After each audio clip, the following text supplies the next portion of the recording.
Muito boa tarde. Sextou, chegou a sexta-feira. Vamos fazer a pausa no nosso final de semana e agora a pausa no nosso dia, não é? As pausas são fundamentais para tudo em nossas vidas. Ninguém pode jantar logo depois do almoço. É bom que demos uma parada na semana, uma parada no ano. O silêncio é fundamental para podermos ouvir bem uma música.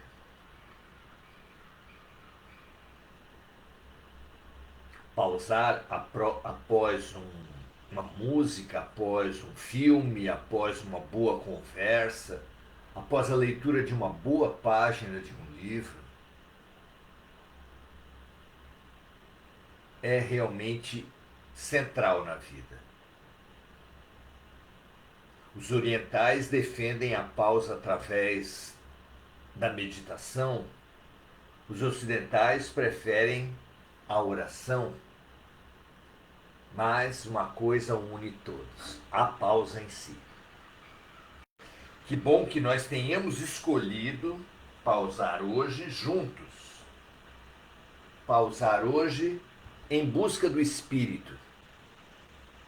Que assim seja sempre, aqui ou em qualquer outro lugar. Não é? Muito bom. Hoje levanta-se a questão nesse O Consolador, de Chico Xavier e Emmanuel, nosso livro guia atualmente nesse nosso grupo de estudos, já foram diversos outros.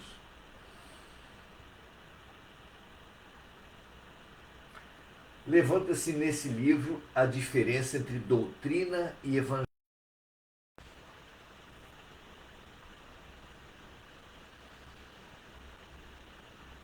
É muito comum o raciocínio nesses nossos tempos de que as questões se apresentam em camadas, que podemos abordar uma ideia, uma situação, uma relação, a vida, enfim, na superficialidade ou avançar camada por camada para a profundidade. A questão espiritual não é diferente. Falamos em reunião passada, em encontro passado, da questão do fenômeno. Os chamados milagres, as curas, as, as ações, digamos, sobrenaturais, que não são mesmo sobrenaturais, tudo integra a natureza, mas as ações que sejam fora da curva, fora da normalidade. Elas chamam atenção e muitas vezes são o chamariz para a criatura humana buscar a sua espiritualização. Nenhum problema nisso. O chamariz vem pelo fenômeno cura, mas vem também pelo fenômeno doença. Uma morte em família, uma tragédia, uma doença, um diagnóstico difícil, um desemprego, uma traição, uma crise de qualquer tipo, nos convidam ao encontro com Deus. Claro que se pode ir a Deus sem a crise. Buscaremos o caminho sempre pelo amor ou pela dor. Mas todos nós havemos de reconhecer que ainda são raros aqueles que buscam pelo amor. Podemos buscar, inclusive, pelo raciocínio, pelo aprendizado, pela razão.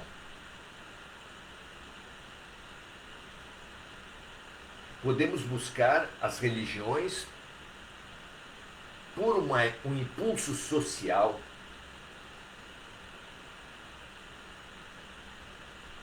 Há famílias que são preponderantemente religiosas, há cidades que são preponderantemente religiosas e nas quais aquele que, como dizer, aquele que não aderir a uma religião pode ficar sem assunto, deslocado, antissocial. Muitas pessoas vão a religiões para fazer amigos, para namorar, para obter negócios, para obter inserção social. Então, há o evento, há a crise, há o aspecto social, profissional, o interesse. São muitos os motivos que conduzem a criatura humana à igreja. Quando se fala aqui em doutrina e evangelho,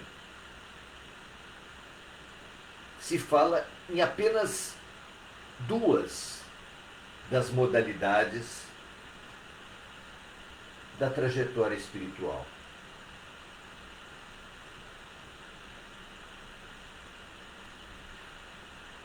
Falando dessas duas, porém, nós podemos entrever todas as outras.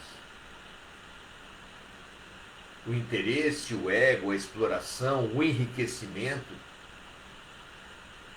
tem direcionado muito da religiosidade, já se falando de uma teologia da prosperidade, que podia ser entrevista já há muito tempo. Há muito tempo se representa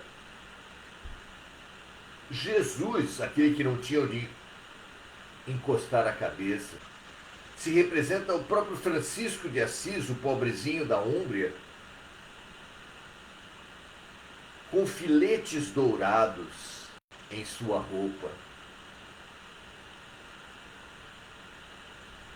tentando incorporar os luminares ao ouro das igrejas,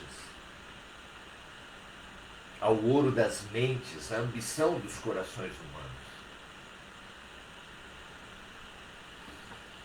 Muito forte isso, como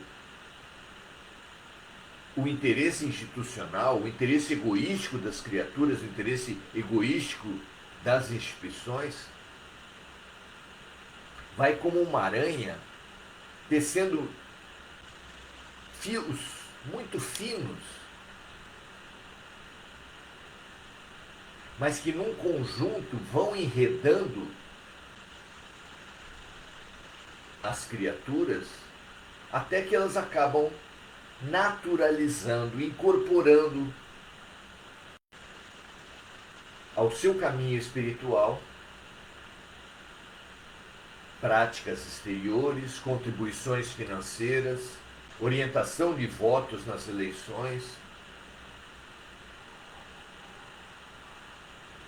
sua vida profissional, comercial, tudo acaba sendo absorvido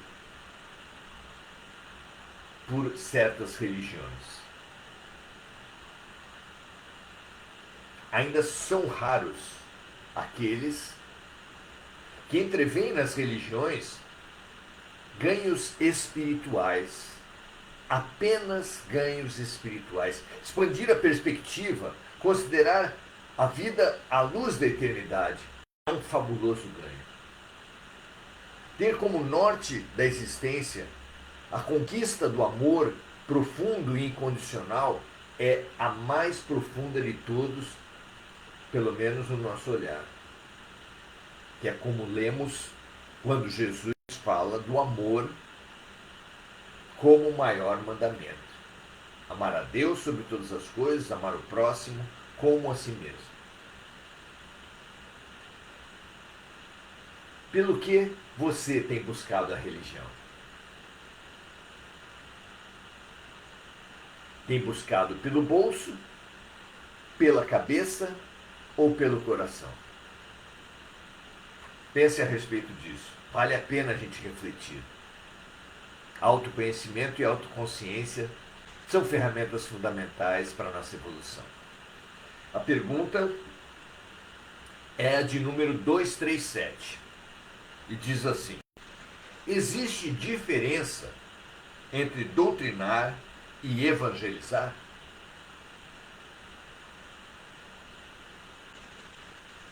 Quando um sacerdote, um líder espiritual, um palestrante ligado a alguma doutrina religiosa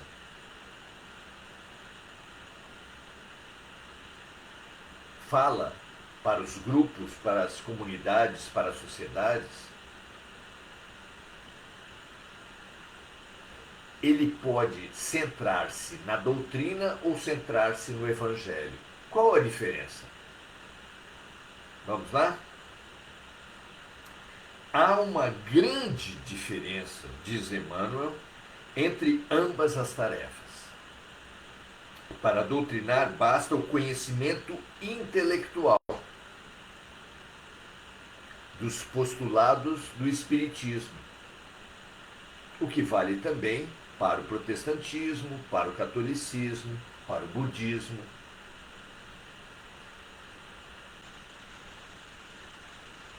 O judaísmo, o xamanismo. Todas as religiões, algumas são mais propensas a isso, faz os Viscondes de Sabugosa. Você tem referência no Sítio do Pica-Pau Amarelo? Monteiro Lobato, como que absorvendo o conteúdo dos livros. Quando Pedrinho e Narizinho fizeram dele um boneco, e assim ele ganhou vida,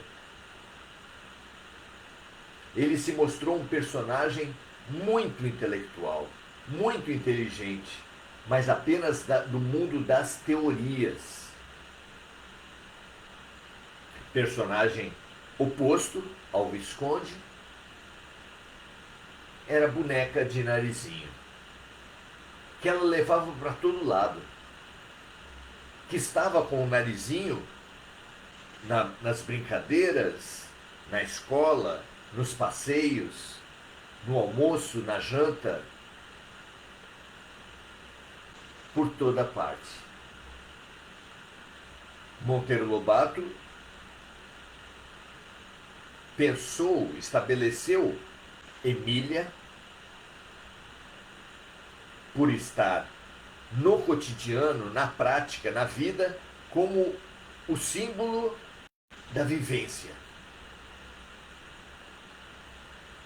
Emília jamais lera um livro, jamais fez referência a qualquer aspecto intelectual.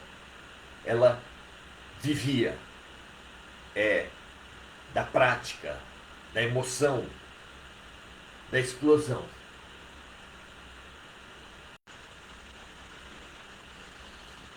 São tipos que fazem refletir muito sobre nós mesmos, não é assim? E aqui, Emmanuel, ao responder sobre a diferença entre evangelizar e doutrinar, fala que o doutrinador, a pessoa que vai expor sobre uma religião, a pessoa que vai defender, convencer, explicar algum aspecto de uma religião, como no Espiritismo e em todas, se ele se restringir a ser um doutrinador, ele vai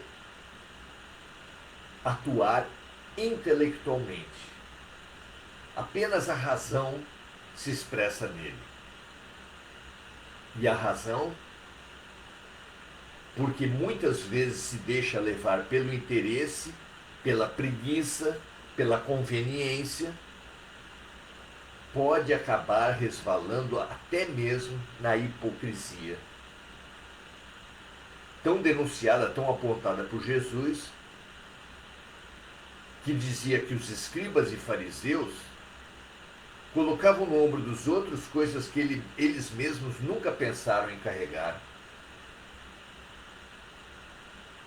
ensinando as pessoas a fazerem o que eles falam, mas não o que eles fazem.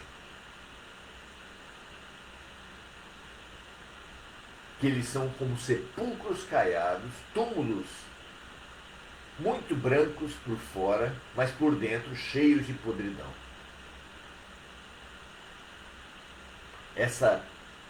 Há uma diferença entre teoria e prática, discurso e ação. E essa diferença não precisa ser insolúvel, não precisa ser uma polarização, uma guerra. Ao contrário, todos nós temos em algum grau uma tendência mais para uma ou mais para outra, e percebida essa tendência, como um motorista, quando vê que o carro está puxando para um lado, ele precisa compensar para o outro. Aquele que se vê sem a tendência intelectual, sem a reflexão mais ampla, precisa se propor a pausar, a refletir, a ler, realizar cursos, porque não basta fazer, fazer, fazer. É preciso avaliar para onde. Aquele que anda muito não é necessariamente o mais rápido. Mais rápido é aquele que anda certo. Uma pessoa que for a pé, no sentido certo, estará na frente daquele que vai de avião no sentido errado. Não é?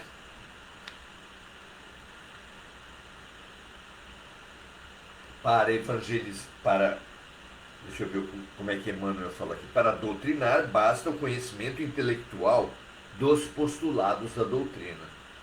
Para evangelizar é necessário a luz do amor no íntimo. Olha que diferença. Na primeira, a doutrina, bastarão a leitura e o conhecimento. Na segunda, é preciso vibrar e sentir com o Cristo. É um nível mais profundo do conhecimento, de um certo conhecimento. Por esses motivos, o doutrinador muitas vezes não é senão o canal dos ensinamentos. Todos sabemos que na vida escolar, muitas vezes aprendemos a assimilar discursos, a repetir conhecimentos, sem que aquilo tenha realmente merecido uma reflexão, uma assimilação mais profunda. Não é? Então, por esses motivos, o doutrinador muitas vezes não é senão o canal dos ensinamentos, mas o sincero evangelizador será sempre o reservatório da verdade, habilitado a servir às necessidades de outrem, sem privar-se da fortuna espiritual de si mesmo.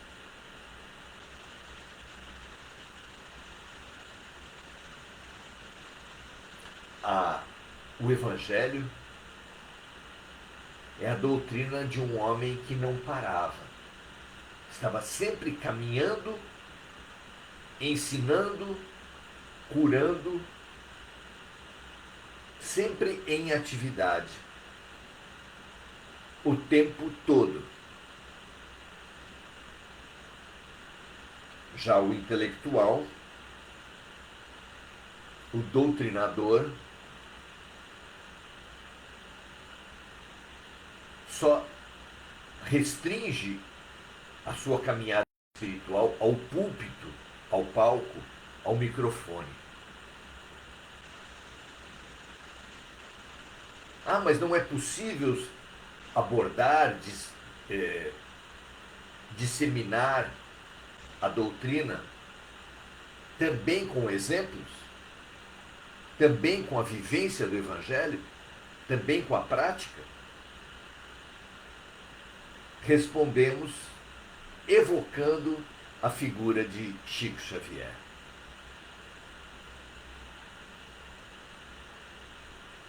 condutor do espiritismo por quase um século,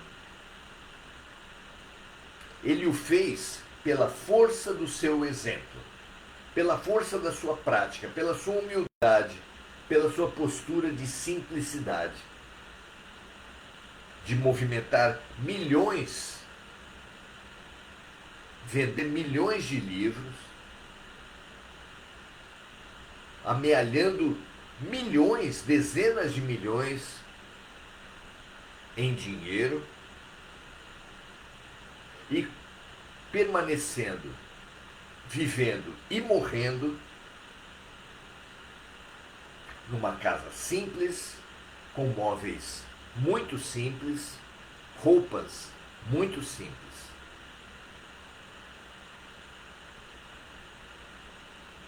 Como ele tinha dinheiro para dar para as longas filas de necessitados, gêneros alimentícios, como ele visitava as casas da periferia, sempre levando alguma coisa para amenizar as dores e as faltas, porque ele recebia muitas doações.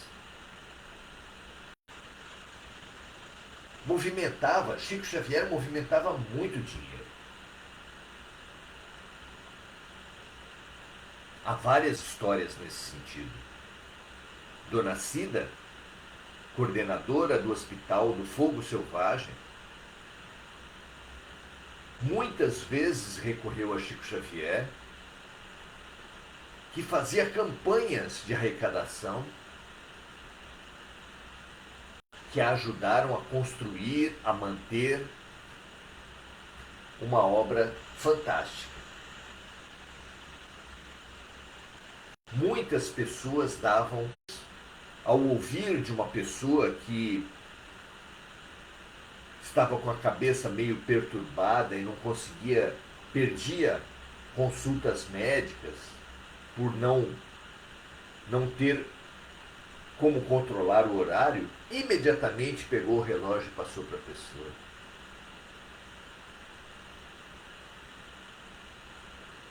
As pessoas davam dinheiro para Chico Xavier e esse dinheiro é que ele sistematicamente entregava para os necessitados, para a longa fila de necessitados que acorria a ele, ou a qual ele visitava nos seus passeios pela periferia.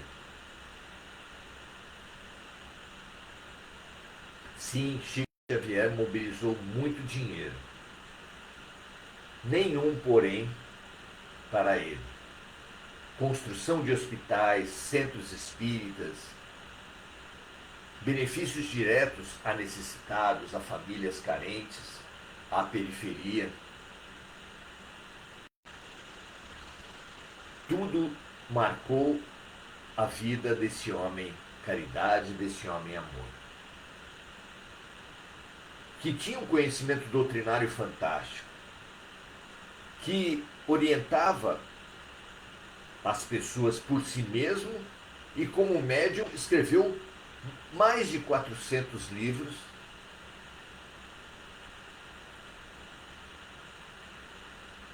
que são uma base concreta da doutrina espírita para o Brasil e para o mundo. Então, atuação na divulgação da doutrina, ninguém mais do que Chico Xavier. E exemplificação no Evangelho de Nosso Senhor Jesus Cristo, ninguém mais do que Chico Xavier. Pelo menos no Brasil, não é? Muito interessante.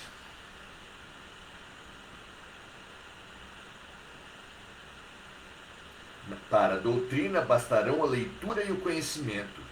Para o Evangelho é preciso vibrar e sentir com o Cristo. Por esses motivos, o doutrinador muitas vezes não é senão o canal dos ensinamentos, mas o sincero evangelizador será sempre o reservatório da verdade, habilitado a servir às necessidades de outrem. Veja se ele não está falando do próprio Chico. Sem privar-se da fortuna espiritual, da melhoria de si mesmo.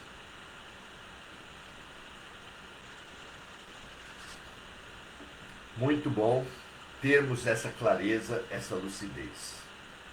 Que isso dirija nossos passos nessa caminhada espiritual a que nós temos nos dedicado. Muito bem,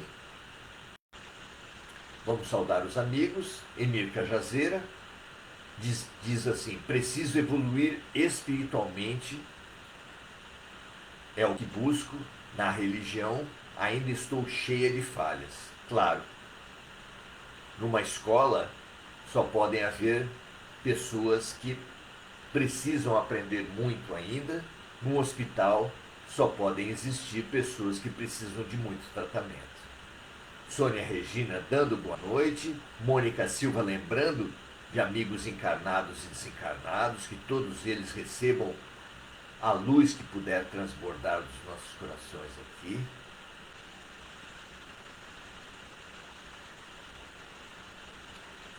Emir Cajazeira deixando sempre um abraço para sua amiga Mônica, e Mônica retribuindo.